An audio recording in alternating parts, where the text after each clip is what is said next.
नमस्कार दोस्तों, स्वागत है आप सभी का कलेक्टर साहिबा की इस खूबसूरत कहानी के अगले सफ़र में। पिछले पार्ट में आपने देखा कि कैसे गिरीश और एंजल की कहानी दोस्ती से शुरू होकर सपनों, संघर्ष और यूपीएससी के सफ़र तक पहुंची।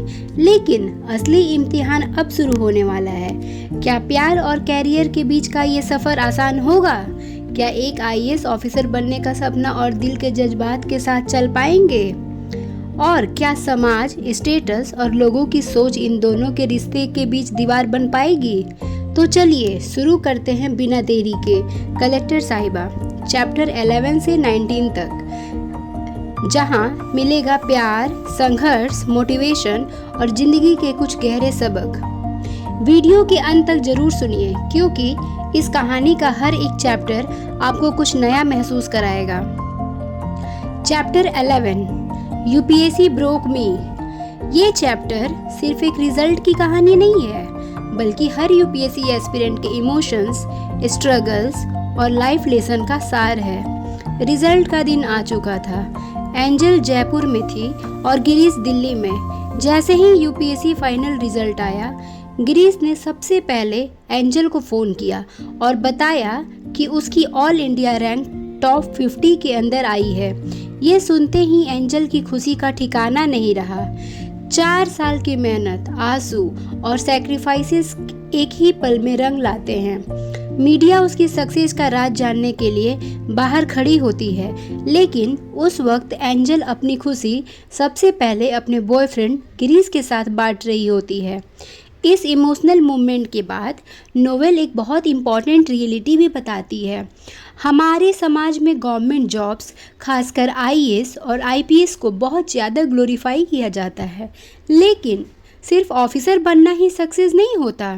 डॉक्टर्स, इंजीनियर्स, एंटरप्रेन्योर्स और दूसरी प्रोफेशनल्स भी देश की प्रोग्रेस में उतना ही बड़ा योगदान देते हैं। इस चैप्टर का सबसे वैल्यूएबल हिस्सा है यूपीएससी प्रिपरेशन की 10 सबसे बड़ी गलतियां, जिनसे हर एस्पिरेंट को बचना चाहिए। सबसे पहली गलती है एग्ज़ाम्स को बिना समझे प्रिपरेशन शुरू कर देना। दूसरी गलती है गलत मीडियम या गलत ऑप्शनल सब्जेक्ट चुनना। तीसरी गलती है ब्लाइंडली किसी के गाइडेंस फॉलो करना बिना खुद एनालिसिस किए। नोवेल ये भी बताती है कि बहुत सारी बुक्स खरीदना सक्सेस की गारंटी नहीं है। NCERT, limited standard books, PYQ और टेस्ट सीरीज ही काफ़ी होते हैं। स्ट्रैटेजी सिंपल और कंसिस्टेंस होनी चाहिए। एक और बात इम्पॉर्टेंट लेसन दिया गया है, स्टडी आवर से ज़्यादा स्टडी क्वालिटी मैटर करती है। स्मार्ट स्टडी, रिवीजन और कंटिन्यूटी ही सिलेक्शन की असली की है। साथ ही ऑथर ये भी कहता है कि प्रिपरेशन के नाम पर अपनी पर्सनालिटी, हॉबीज़ और खुशियों को पूरी तरह सेक्रीफाइस मत करो। थोड़ा एंटरटेनमेंट, फैमिली और फ्रेंड्स के साथ बैलेंस बनाए रखना भी ज़रूरी है। खुश दिमाग ही अपने फुल पोटेंशियल के साथ काम करता है। चैप्टर के एंड में गिरीश अपने दोस्तों से कहता है कि एंजल अब आईएएस ऑफिसर बन चुकी है। अब उसकी ज़िंदगी पब्लिक लाइफ का हिस्सा है और गिरीश अब भी अपने सपनों के लिए मेहनत कर रहा है। इस चैप्टर का सबसे बड़ा मैसेज ये है, यूपीएससी आपको तोड़ भी सकती है और बना भी सकती है, लेकिन अगर आप सही स्ट्रैटेजी, कंसिस्टेंसी और पॉजिटिव माइंडसेट के साथ तैयारी करते हैं तो एक दिन सफलता ज़रूर मिलती है। तो दोस्तों, आपको कैसा लगा चैप्टर 11? तो चलते अब हम लोग चैप्टर 12 की तरफ। लबासना, अ रोमांस सेंटर। ये चैप्टर हर यूपीएससी एस्पिरेंट के उस सपने को दिखाता है जिसके नाम है लबासना मसूरी। 8 अक्टूबर 2020 वो दिन आ ही जाता है जब एंजल आईएएस ऑफिसर ट्रेनी के रूप में मसूरी पहुंच जाती है। एक टाइम था जब गिरीश इंटरव्यू दे रहा था और एंजल बीए कर रही थी। एंजल अगले साल फिर इंटरव्यू दे रहा था और एंजल आईएएस प्रीलिम्स भी फेल हो गई। फिर अगले साल गिरीश इंटरव्यू दे रहा था और एंजल भी इस बार इंटरव्यू तक पहुंच गई थी।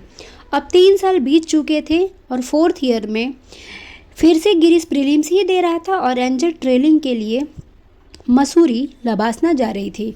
आज वही एंजल अपने सपनों की मंजिल Lal Bahadur Shastri National Academy of Administration पहुंच चुकी है, मतलब लबासना। मसूरी की खूबसूरत वादियों में देश के हर कोने से आए नए आईएएस ऑफिसर एक नई जर्नी शुरू करते हैं।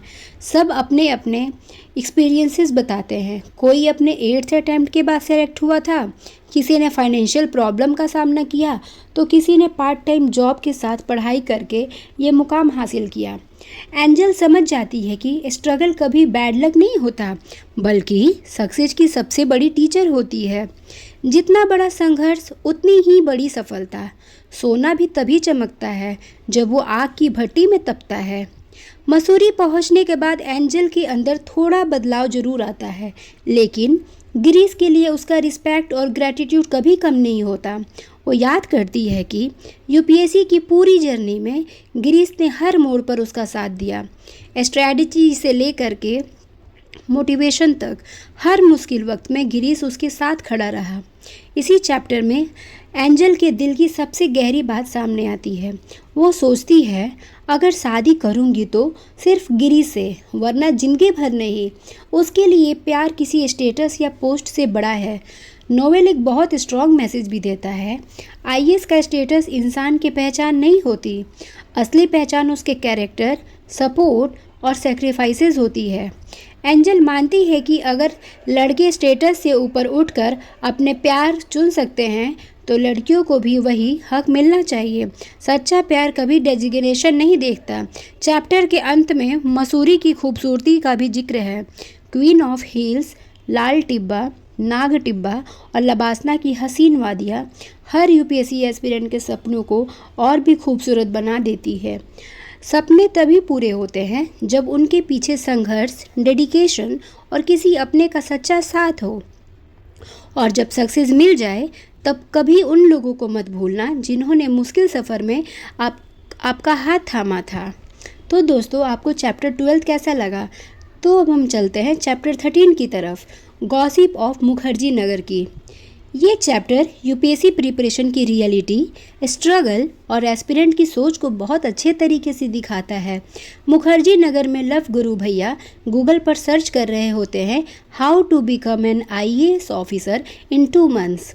इस पर गिरीश मजाक में कहता है कि अगर यूपीएससी इतनी आसान होती तो हर गली और हर मोहल्ले के से एक आईएएस निकलता। सिर्फ हार्ट ब्रेक या दुख से कोई आईएएस नहीं बन जाता। सिलेक्शन के लिए स्मार्ट स्ट्रैटेजी, डिसिप्लिन, कंसिस्टेंसी और फोकस्ड प्रिपरेशन ज़रूरी होती है। ऑथर कहता है कि अगर यूपीएससी की प्रिपरेशन का डिसीज़न आपने खुद लिया है, तो उसकी सक्सेस और फेलुअर की रिस्पॉन्सिबिलिटी भी आपको ही लेनी होगी। किसी और को ब्लेम करने से कुछ नहीं बदलता। चाहे सिलेक्शन हो या ना हो, यूपीएससी की तैयारी इंसान को पहले से ज़्यादा नॉलेजेबल, डिसिप्लिन्ड और मैच्योर बना देती है। सिविल सर्विस की जर्नी अलेक्जेंडर की विजय यात्रा की तरह है। अंत में किसकी जीत होगी, ये सिर्फ वक्त और किस्मत जानता है। लेकिन एक सिंसियर एस्पिरेंट का काम सिर्फ अर्जुन की तरह अपने लक्ष्य पर पूरा फोकस रखना है। और सबसे यादगार लाइन, अगर टेबल चेयर पर घंटों बैठने के बाद गर्दन और पीठ में दर्द नहीं हुआ, तो शायद अभी आप सीरियस यूपीएससी एस्पिरेंट नहीं बने। बड़े सपने देखने वाले लोगों को बड़ा सेक्रीफाइसेस भी देना पड़ता है। रिजल्ट चाहे जो भी हो, पूरी ईमानदारी से की गई मेहनत कभी बेकार नहीं जाती। तो दोस्तों, आपको कैसा लगा चैप्टर 13? तो हम चलते हैं चैप्टर 14 की तरफ, rat race to become an IAS. ये चैप्टर बताती है कि आखिर आईएएस और आईपीएस बनने के लिए इतनी बड़ी रेस क्यों होती है। ऑथर बताते हैं कि आईएएस को डिस्ट्रिक्ट एडमिनिस्ट्रेटिव लीडर माना जाता है। डिस्ट्रिक्ट कलेक्टर के रूप में आईएएस ऑफिसर पूरे डिस्ट्रिक्ट के एडमिनिस्ट्रेशन को कोऑर्डिनेट करता है, जबकि IPS officer law and order की जिम्मेदारी संभालता है। दोनों मिलकर गवर्नेंस के सबसे मजबूत सिस्टम बनाते हैं। चैप्टर में आईपीएस ट्रेनिंग का भी जिक्र है, जहां ऑफिसर को सिर्फ एकेडमिक ही नहीं, बल्कि horse riding, swimming, trekking, rifle shooting और लीडरशिप स्किल भी सिखाया जाता है। आईएएस और आईपीएस ऑफिसर को देश और विदेश में भी ट्रेनिंग और डेपुटेशन के मौके मिलते हैं। आईएएस और आईपीएस की पॉपुलैरिटी सिर्फ पावर की से नहीं है, बल्कि इसलिए भी है क्योंकि इन पोस्ट के थ्रू लाखों लोगों की ज़िंदगी पर पॉजिटिव इम्पैक्ट डाला जा सकता है। वेलफेयर स्कीम्स को ग्राउंड लेवल तक पहुंचाना और पब्लिक सर्विस करना ही इन ऑफिसर की असली पहचान है। एक आईएएस ऑफिसर को डिस्ट्रिक्ट लेवल से लेकर सेंट्रल गवर्नमेंट और इंटरनेशनल ऑर्गेनाइजेशन तक काम करने का अपॉर्चुनिटी मिल सकता है। इसकी वजह से सिविल सर्विस को देश की सबसे प्रेस्टिजियस कैरियर में से एक माना जाता है। आईएएस या आईपीएस बनना सिर्फ पावर और स्टेटस पाने के लिए नहीं, बल्कि देश और समाज की सेवा करने का एक बड़ा मौका है। जो लोग इस रेस में उतरते हैं उनका असली लक्ष्य सिर्फ एक कुर्सी नहीं, बल्कि लोगों की ज़िंदगी में बदलाव लाना होना चाहिए। तो दोस्तों, आपको कैसा लगा चैप्टर 14? तो अब हम चलते हैं चैप्टर 15 की तरफ, the intoxication of love during lockdown. Angel बताती है कि अगर आप अपनी लाइफ में कुछ बड़ा करना चाहते हैं तो सबसे पहले अपने अंदर की उस स्किल को पहचानिए जिससे करते वक्त आपको थकान महसूस ही नहीं होती। जब पैशन और हार्ड वर्क एक साथ मिलते हैं तब एक्स्ट्रा ऑर्डिनरी सक्सेस मिलती है। वो स्टूडेंट्स को कुछ गोल्डन रूल्स भी देती है। पॉजिटिव सोचो, खुद पर भरोसा रखो, शॉर्टकट से बचो, रोज़ डिसिप्लिन के साथ पढ़ाई करो और अपनी हॉबीज़ और मेंटल हेल्थ के लिए भी समय निकालो। अच्छे और पॉजिटिव दोस्तों के साथ भी सक्सेस के लिए बहुत ज़रूरी है। एंजल ये भी समझती है कि यूपीएससी सिर्फ नॉलेज का एग्ज़ाम नहीं है, इसमें luck, timing, family situation, financial condition और आंसर इवैल्यूएशन जैसे कई फैक्टर भी रोल प्ले करते हैं। इसीलिए फेल्यूर को अपनी आइडेंटिटी मत बनाओ। वो कहती है कि अगर यूपीएससी में सिलेक्शन ना भी हो तब भी प्रिपरेशन आपको हिस्ट्री, पॉलिटी, इकोनॉमी और सोसाइटी और लाइफ की इतनी अंडरस्टैंडिंग दे देती है कि आप किसी भी फील्ड में सक्सेसफुल हो सकते हैं। हर इंसान इस दुनिया में किसी न किसी पर्पस के लिए आया है। ज़िंदगी का असली मतलब सिर्फ पैसा कमाना नहीं, बल्कि किसी के काम आना, किसी की ज़िंदगी में रोशनी लाना और समाज के लिए कुछ अच्छा करना है। इस चैप्टर में मुखर्जी नगर की रियलिटी भी दिखाई गई है। यहाँ लाखों स्टूडेंट्स अपने सपने लेकर आते हैं, कुछ सक्सेसफुल होते हैं, कुछ स्ट्रगल करते हैं। इसीलिए कोचिंग ज्वाइन करने से पहले अच्छे रिसर्च करना और सबसे ज़्यादा भरोसा खुद पर रखना ज़रूरी है। यूपीएससी एक एग्ज़ाम है, लेकिन ज़िंदगी उससे कहीं बड़ी है। अगर आपको कैरेक्टर, पर्पस और डिटर्मिनेशन मजबूत है तो आप किसी भी फील्ड में अपनी पहचान बना सकते हैं। तो दोस्तों, हम चलते हैं अब चैप्टर 16 की तरफ। IAS should not consider himself God. Chapter की शुरुआत गिरीश के घर से होती है। गांव में खबर फैल जाती है कि गिरीश एक आईएएस ऑफिसर एंजल से शादी करना चाहता है। धीरे धीरे ये बात पूरे गांव में चर्चा का विषय बन जाती है। इसके बाद कहानी सोशल मीडिया और सोसाइटी की सोच पर सवाल उठाती है। ऑथर बताता है कि सिर्फ लाइक्स, कमेंट्स या ऑनलाइन पोस्ट से देशभक्ति प्रूव नहीं होती। असली देशभक्ति तो उन लोगों में भी होती है जो खेतों, फैक्ट्रीज, हॉस्पिटल्स और बॉर्डर्स पर ईमानदारी से अपने काम कर रहे होते हैं। लॉकडाउन के दौरान एक कलेक्टर द्वारा एक आदमी का साथ किया गया दुर्व्यवहार का जिक्र किया गया है। इस घटना के माध्यम से ऑथर ये सवाल उठाता है कि क्या किसी एडमिनिस्ट्रेटिव ऑफिसर को अपनी पावर का गलत इस्तेमाल करने का अधिकार है? नोवेल का मैसेज साफ है। आईएएस या आईपीएस ऑफिसर पब्लिक सर्वेंट होते हैं, पब्लिक के मालिक नहीं। उनका असली काम लोगों का सेवा करना है, ना कि उन्हें डराना या अपमानित करना। सिविल सर्विस में सिर्फ नॉलेज ही नहीं, बल्कि इमोशनल मैच्योरिटी, पेशेंस और ह्यूमिलिटी भी उतनी ही ज़रूरी होनी चाहिए। कुर्सी इंसान को बड़ा नहीं बनाती, बल्कि उसका व्यवहार उसकी असली पहचान होती है। अगर किसी ऑफिसर को प्रेशर हैंडल करना मुश्किल लगता है तो उससे अपनी गुस्से को नुकसान आम लोगों को नहीं पहुंचाना चाहिए। आईएएस बनने का मतलब भगवान बनना नहीं, बल्कि लोगों की जिम्मेदारी उठाना है। असली ऑफिसर वही है जो अपनी कुर्सी से नहीं, अपने कैरेक्टर से रिस्पेक्ट कमाता है। तो दोस्तों, अब हम चलते हैं चैप्टर 17 की तरफ। IAS cadre versus love. इस चैप्टर में एंजल और गिरीश लॉकडाउन के बाद मिलते हैं। एंजल सेल्फ मोटिवेशन और यूपीएससी स्ट्रेटजी पर डिटेल्ड गाइडेंस देती है। स्मॉल डेली गोल्स बनाओ, एनसीईआरटी को मास्टर करो, करेंट अफेयर स्ट्रॉन्ग करो, पीवाईक्यू और सिलेबस को तो गीता और कुरान की तरह समझो। सेल्फ डिसिप्लिन ही सबसे बड़ी मोटिवेशन है। तो दोस्तों, अब हम चलते हैं चैप्टर 18 की तरफ। IAS is the new king Maharaja का मेन थीम है ब्यूरोक्रेसी, करप्शन, पावर और अकाउंटेबिलिटी। इस चैप्टर में ऑथर सिर्फ आईएएस ऑफिसर की तारीफ नहीं करते, बल्कि उनकी सिस्टम की वीकनेस और मिसयूज ऑफ पावर को भी हाईलाइट करते हैं। फर्स्ट केस, पूजा सिंघल केस। चैप्टर की शुरुआत झारखंड की आईएएस ऑफिसर पूजा सिंघल के करप्शन केस से होती है। ईडी रेड में बहुत बड़ी केस रिकवरी होने के बाद ऑथर करप्शन के इशू को उठाते हैं। मैसेज ये है कि अगर टॉप ऑफिसर भी करप्शन में शामिल हो तो पब्लिक का ट्रस्ट ब्यूरोक्रेसी पर कम हो जाता है। Second, corruption in everyday governance. Author बताता है कि आम आदमी को birth certificate, land records, police, transport और हेल्थ डिपार्टमेंट तक में ब्राइब देनी पड़ती है। ऑनलाइन सिस्टम के बाद भी करप्शन पूरी तरह ख़त्म नहीं हुआ। Third, bureaucracy needs accountability. Author कहते हैं कि ब्यूरोक्रेसी को पब्लिक के प्रति अकाउंटेबल बनाना होगा। ऑफिसर्स को हर साल अपनी एसेट डिक्लेयर करनी चाहिए और करप्ट ऑफिसर्स के खिलाफ स्ट्रिक्ट एक्शन होनी चाहिए। Fourth, reform suggestions. बुक में कई रिफॉर्म सजेस्ट किए गए हैं। Zero tolerance against corruption, honest officers को इनकरेज करना, सिस्टमेटिक रिफॉर्म लाना, पब्लिक पार्टिसिपेशन बढ़ाना, डिस्ट्रिक्ट एडमिनिस्ट्रेशन को और अकाउंटेबल बनाना। फिफ्थ, आईएएस क्या मॉडर्न किंग्स हैं। ऑथर का सबसे कंट्रोवर्शियल आर्गुमेंट है कि आज के टाइम में कुछ आईएएस ऑफिसर को सोसाइटी मॉडर्न किंग की तरह ट्रीट करती है। पावर, प्रेस्टीज और इन्फ्लुएंस कभी कभी पब्लिक सर्विस से ज़्यादा इम्पोर्टेंस बन जाती है। Six, social media criticism. Social media post के थ्रू ऑथर ब्यूरोक्रेसी की एरोगेंस और मिसयूज ऑफ पावर पर सटायर और क्रिटिसिज्म दिखाते हैं।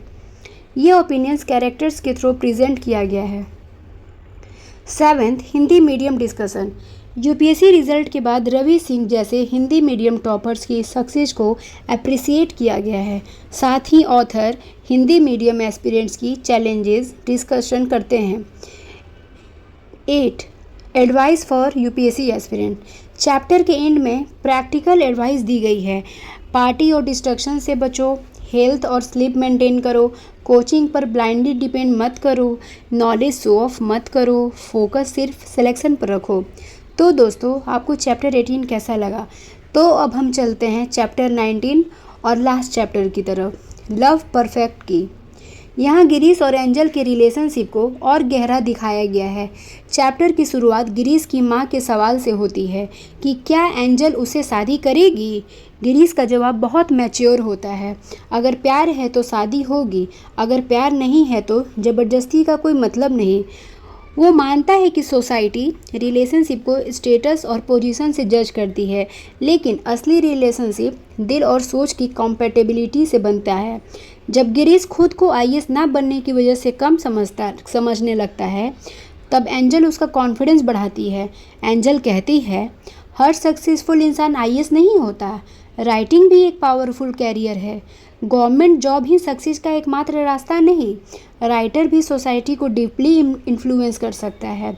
एंजल गिरीश को कहती है, अपनी राइटिंग पर भरोसा रखो, एक दिन तुम्हारी कलम की भी इज्जत होगी। ऑथर कहता है, आईएएस लड़का नॉर्मल लड़की से शादी करे तो सोसाइटी एक्सेप्ट कर लेती है, लेकिन आईएएस लड़की नॉर्मल या स्ट्रगलिंग लड़के से शादी करे तो लोग ऑब्जेक्शन करते हैं।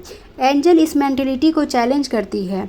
एंजल अपनी आंटी को समझाती है कि गिरीश सिर्फ बॉयफ्रेंड नहीं बल्कि उसका बेस्ट फ्रेंड भी है। उसके हिसाब से फ्रेंडशिप स्टेटस से ऊपर होती है। सच्चा दोस्त मुश्किल वक्त में साथ देता है। दोस्ती किसी खून के रिश्ते से कम नहीं होती। एंजल की डिस्ट्रिक्ट ट्रेनिंग कंप्लीट होने के बाद दोनों मसूरी जाते हैं। मॉल रोड पर गिरीश अपने दिल की बात कहता है। वो एंजल को रिंग देता है और अपनी फीलिंग्स एक्सप्रेस करता है। तो ये कहानी की एंडिंग थी और ये चैप्टर का सबसे इमोशनल और रोमांटिक सीन था। तो दोस्तों, इसी के साथ ख़त्म होता है कलेक्टर साहिबा का ये खूबसूरत सफ़र। उम्मीद है कि गिरीश और एंजल की ये कहानी आपके दिल को ज़रूर छू गई होगी। इस कहानी ने हमें प्यार, मेहनत, सपने और ज़िंदगी के कई खूबसूरत सबक दिए। अगर आपको हमारी ये ऑडियो बुक पसंद आई हो तो